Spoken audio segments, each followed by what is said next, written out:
Jed Hoyer is returning for 2025, but there might be a twist.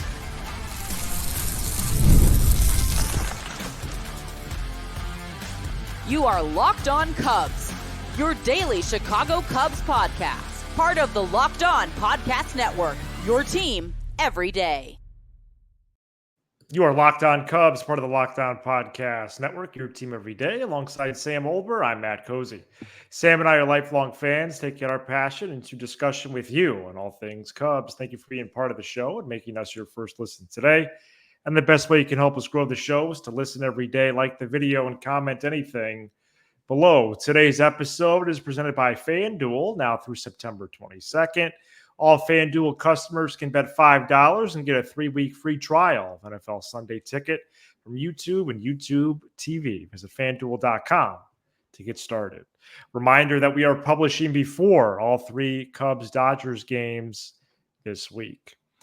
With no sign of an extension, Cubs president of baseball operations Jed Hoyer will be entering the final year of his contract in 2025, putting him in position for a true make-or-break year. While improvements have been made during Hoyer's time at the top, especially with the farm system, and bold decisions have been made every now and then, namely hiring Craig Counsell, the Cubs are about to record their 5th straight full season without a playoff appearance, 4 of those with Hoyer running the team. All of this paired with some info from USA Today's Bob Nightingale. And Sam, things are starting to heat up again for Hoyer and his front office.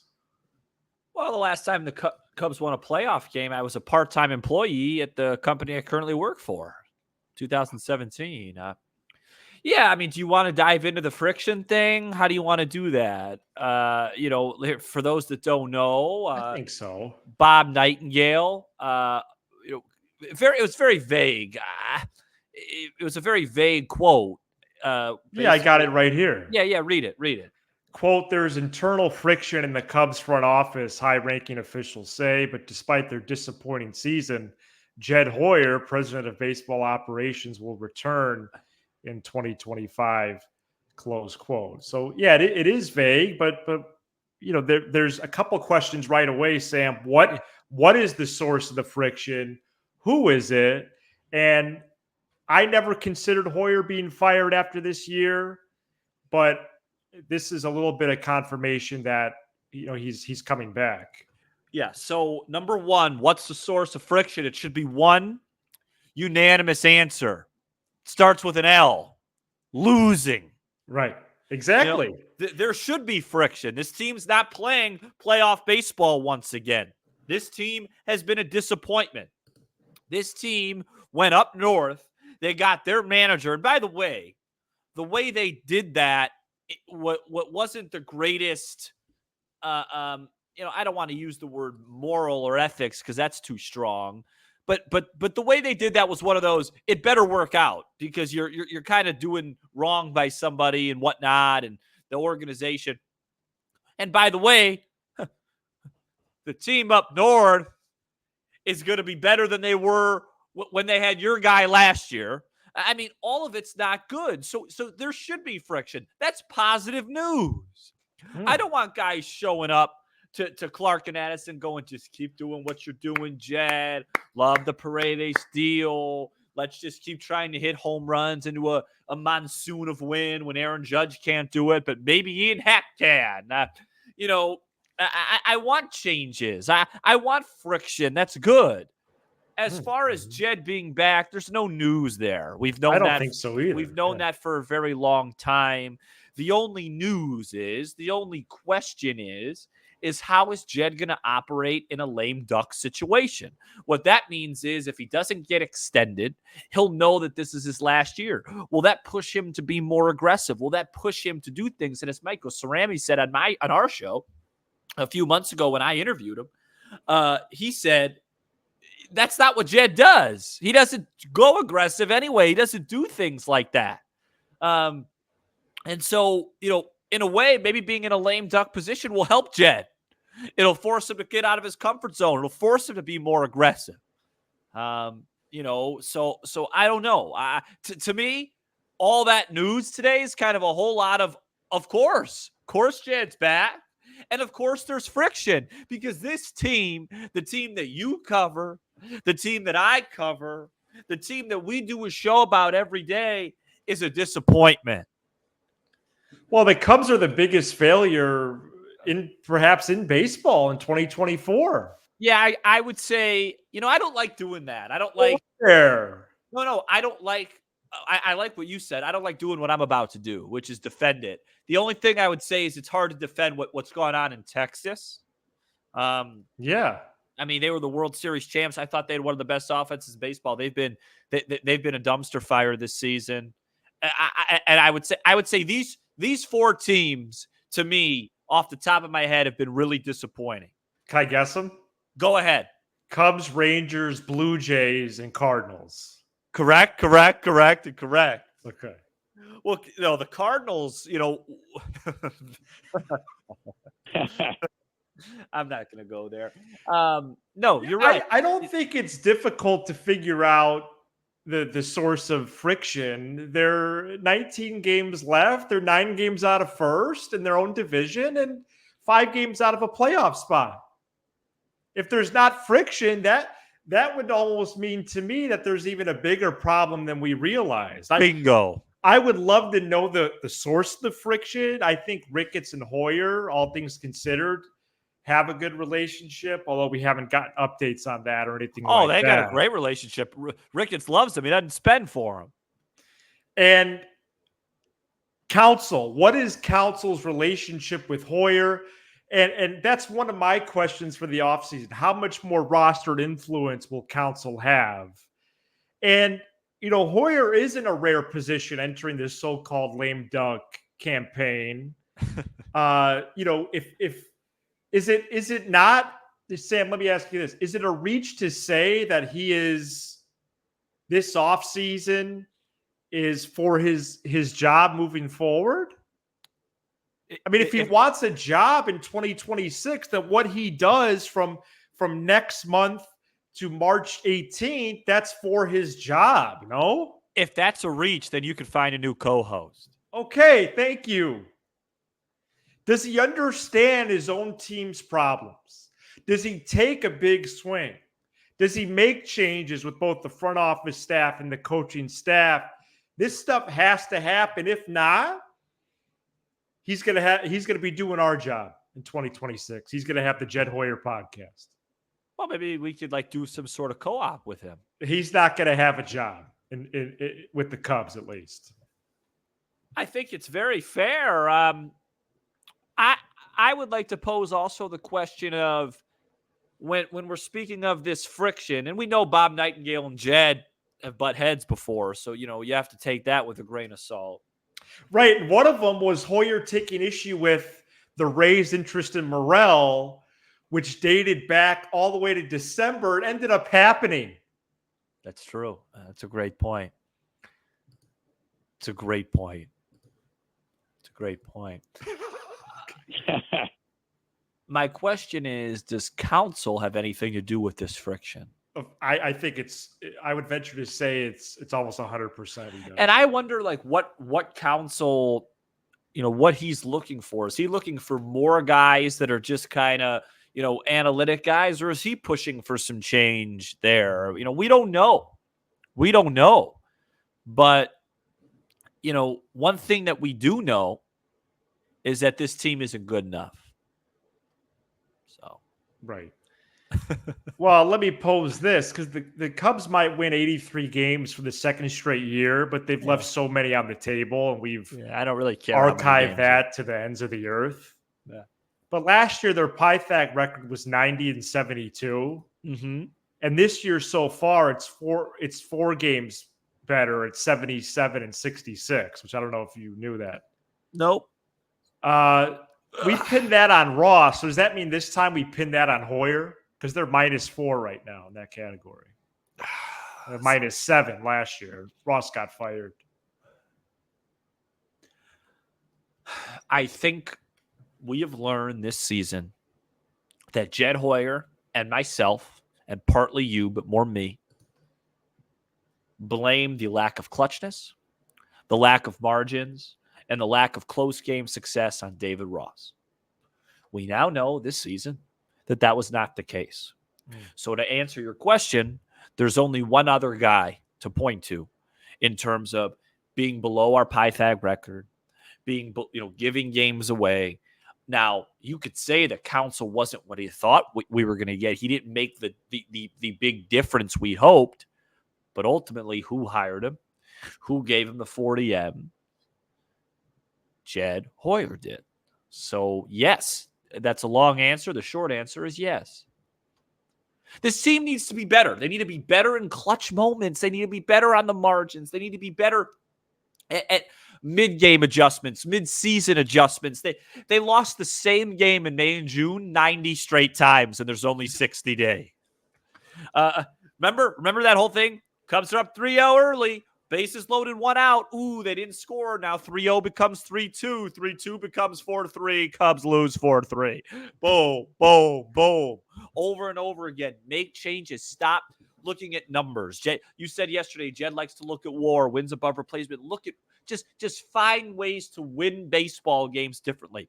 Tonight, Cubs-Dodgers, Buehler-Hendricks, the over-under of that ball game's 10. You're probably going to have to score 6-7 runs to win that baseball game. It's going to be a lot different than at Wrigley. So you have a different approach. Tonight's a game where you could try and hit a couple home run balls, get a couple guys out. You don't have to worry about manufacturing. But it's different. Every game, it's a different key play, a different moment. And the Cubs continue to just kind of go, all right, well, the expected numbers, our projections say this. We're trying to beat our projections. Next year, come May 18th, the Cubs should have a projected 90-win roster. So then this way, if they go above their projections, they're really, really good. And if they meet expectations, they're still good enough. And coming up this week, we're going to take a look at more of a deep dive on the offense and what Hoyer said about the offense over the weekend. Isaac Paredes, what his outlook moving forward, and a few other storylines as well. Oh boy! Also from the Nightingale report, this update is a Cubs financial update. Quote: Oh boy! Or last week, quote: the Cubs fired 4 young scouts while slashing their budget. Close quote. As the Cubs continue to be financially conscious, even though they're one of the planet's wealthiest and iconic franchises. They have four scouts gone. So you're saying because of budget? Because of budget. That's according to Nightingale. According to Nightingale, the Cubs let go of 4 scouts because they couldn't afford it. That's right. Right.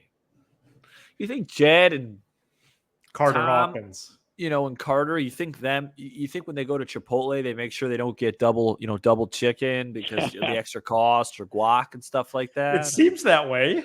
Because that would be pretty on brand. So, hey, maybe we'll trade for some minor leaguer this year. Okay.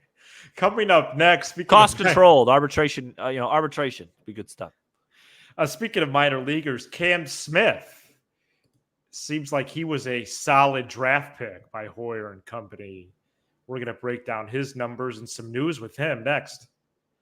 This episode is brought to you by Game Time. Game Time is now an authorized ticket marketplace of Major League Baseball, which makes getting tickets even faster and easier. Prices on the Game Time app actually go down the closer it gets to first pitch. With killer last-minute deals, all-in prices, views from your seat, and their lowest price guarantee, Game Time takes the guesswork out of buying MLB tickets. The experience of searching for and buying tickets on Game Time is simple. Plus, Game Time is the only ticketing app that gives you complete peace of mind with your purchase. See the view from your seat before you buy so you know exactly what to expect when you arrive. Download the Game Time app, create an account, and use code LOCKEDONMLB for $20 off your first purchase. Terms apply.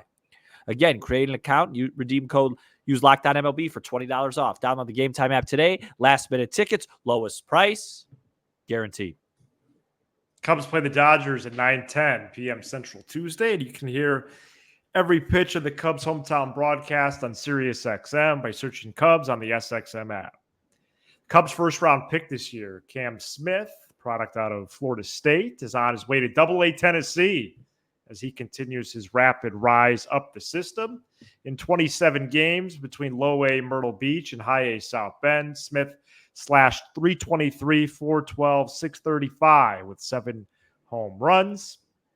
And those seasons ended Sunday, while AA has 1 week left, plus the Smokies also made the playoffs. The AAA season, by the way, doesn't end this year until Sunday, September 22nd.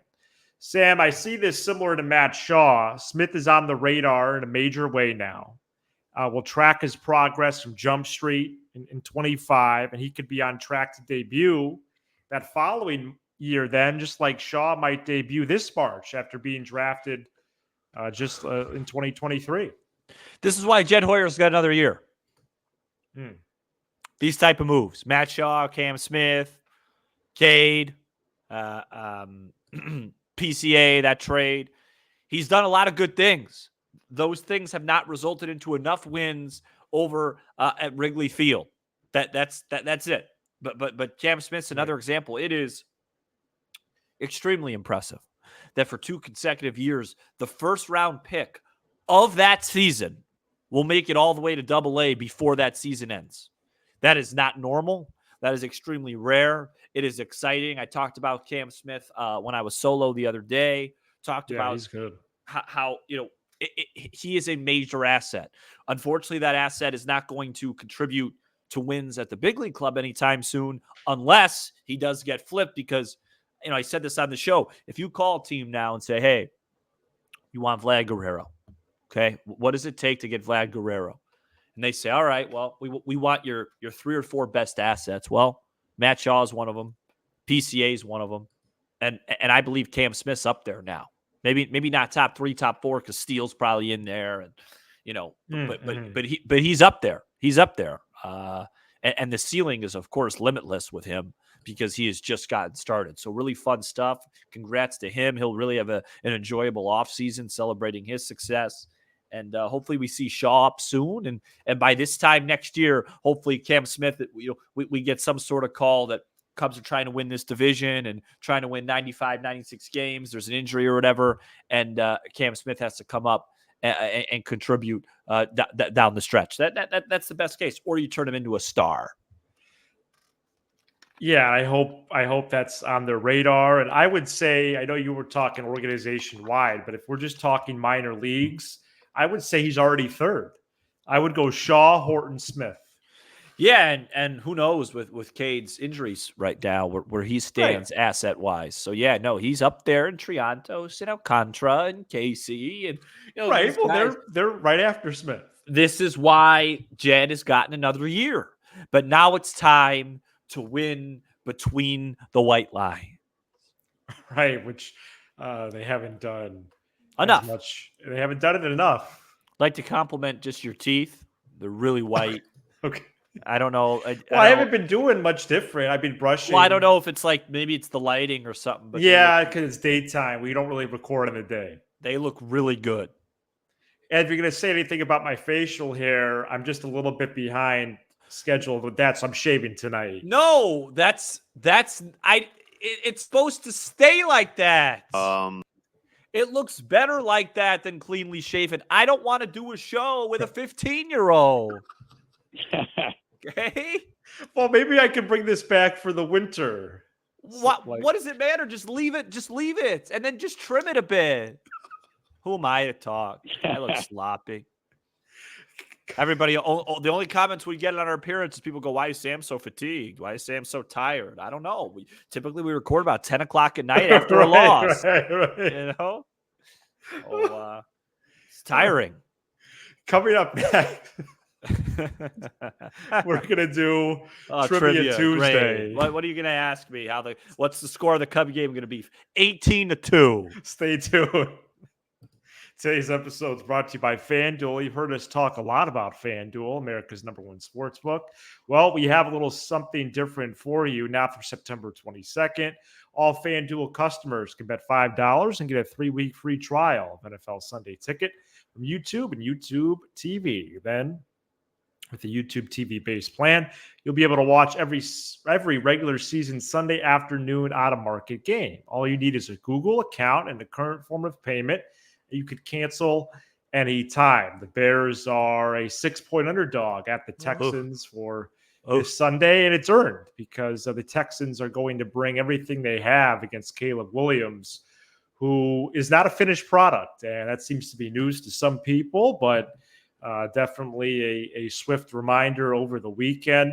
Also, Shane Waldron inexplicably called some of these plays. I don't get what this brother Waldron was doing. and how does a guy, a tight end I've never heard of, get 9 more snaps than Cole Kmet? How does that happen? Go Bears. Also, the Cubs over-under win total is 82.5, which means that there'll only be about 500 the rest of the way. So that's good. I took the over at 83.5 preseason, so I'm hoping they get to 84. Just visit FanDuel.com/lockedon to download America's #1 sportsbook. In the last 5 years, 17 players Oh my God, have put on both a Cubs and Dodgers uniform. So from 2019 to today, this specific span of time, these 17 players have played for both the Cubs and the Dodgers. Sam, I'm going to say name 10. Bill Buckner. No, just the last 5 years. Juan Pierre. All right, let me get there. Yeah. No, this is all right. Good. Bellinger, Bush. Okay. Let me cross these out as you go. Bellinger, Bush, Almonte, Edwin Rios. Right. Oh boy, let me think. I always have the old guys in my head. Like I'm thinking Nomar Garcia-Parra. It always has to be so modern with you. They've had so many players in common. No, I know it is. It is. I'll get there. Okay, Chris Martin. That's right. I'm just thinking about trades. They've made so many trades. Exactly. Who'd they get for him? McKinstry. Right. I'm gonna get there. We got plenty of time. Right. We have plenty of time. Trace Thompson. That's right. You've gotten 7 already. How about Steven Souza Jr.? That's right. How about Jason Hayward? That's right. You're already up to 9. One more here. I'd like to do more than that if I can. Well, then just do all 17 then. Well, I'm getting cocky. I got a lot of work to do here. Greg Maddux. Yeah. How about Kimbrel? Yeah, he 1 season in LA for him, as you have 10. All right, I'm getting there. Just give me a second. Yeah, there's 7 left. Okay. I'm almost to the point where I'd like some hints, but I'm not there yet. Yeah, I think it's early for hints. You're at a great pace. Did Tyson Miller pitch for the Dodgers? Yes, he did. Wow, 11 for you. And speaking of Miller, I don't know what you went with. Miller, comma Light? Well, it's another Miller. Oh, got it. Oh boy. Oh, Shelby Miller. Shelby. Jeez, I did not have. I always forget he pitched for the Cubs. There's 5 more only. Don't count that. I would have never got that. Okay. There's 5 more. Hang on. Yeah, we got only time. 1 is a big name. Okay, so I'm missing. There's 1 I'm missing egregiously. Did Zach Roskopp? Is that 19? Not quite. Sorry. Okay. I don't know if he pitched for the Dodgers. All right, hold on. Let me just think for a sec. Dodgers. A Relief. lot of commonalities between. Yeah, no, there is a lot, and I know I'm missing. Okay, I just want to make sure I didn't miss any obvious ones. Baez, Schwarber, Bryant, Rizzo, Contreras, Coughlin never played for the Dodgers. Montero, no. All right, I'm losing steam. Well, here. 2021 roster. You're in the zone there when you're listing off the core because he was traded at the deadline. But he was Jock Peterson. Come on. That's right. Gosh darn it. That's pathetic. And then there's 4 more. And by the way, he's got a higher OPS than any Cub this year. Go ahead. Oh, yeah. There's four more names, and one I've literally never heard of. Okay, hang on. Till today. Are they relievers? Two of them are. One's a catcher, one's an outfielder. Okay. One's a catcher, one's an outfielder. Cubs. Oh, another 2021 deadline casualty that played for the Cubs and Dodgers last 5 years. Outfield. I said Souza. Yep. That was 2020. Man, 2021 via. Oh! Marisnik? That's right. Marisnik, yeah. Okay. Good job. We wouldn't have had it. Didn't know he played for the Dodgers. Don't count it. This is disappointing. I know I'm missing some relievers. Chris Martin. So one of them came up in a trivia in the last maybe 3 weeks. For Cubs Tigers trivia. And I said him. Yes. Yeah. I know exactly who it is, and I'm blanking on it. Phil Koch? No. No. Righty.